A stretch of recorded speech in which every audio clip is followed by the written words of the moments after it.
Ben Stokes, যার নাম শুনলেই চোখের সামনে ভেসে আসে আগুনঝরা বোলিং কিংবা এগ্রেসিভ ব্যাটিংয়ের মুহূর্তের কথা।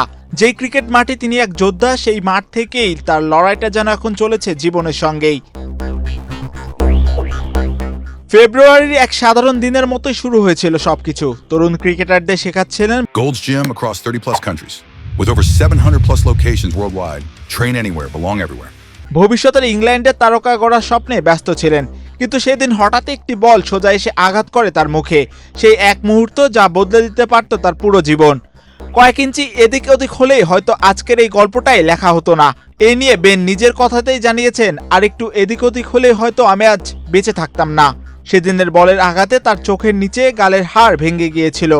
অস্ত্রোপচার, ব্যথা, অনিশ্চয়তা সব মিলিয়ে এক অন্ধকার সময়ে বয়ে এসেছিল স্টোকসের জীবনে। ধীরে ধীরে তিনি আবার সুস্থ হয়ে উঠছেন, নতুন পরিকল্পনায় ফিরছেন, অনুশীলনেও। এদিকে সামনে আছে বড় চ্যালেঞ্জ, নেতৃত্বে যেতে হতে পারে আন্তর্জাতিক মৌসুমেও।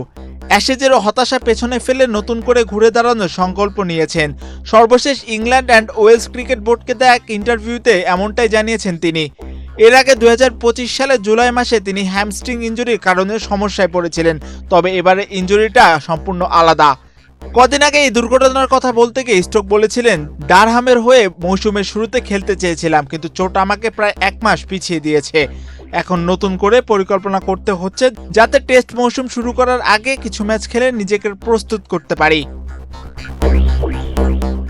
আসন্ন টেস্ট মৌসুমে ঘরের মাঠে নিউজিল্যান্ডের বিপক্ষে 3 ম্যাচের সিরিজ খেলবে টিম ইংল্যান্ড। লর্ডস গ্রাউন্ডে সেই সিরিজের প্রথম টেস্ট শুরু হবে 4 জুন, যেখানে আবার মাঠে দেখা যেতে পারে বেন স্টোকসকে। এম মাহিউজ্জামান, বাংলাদেশ প্রতিদিন।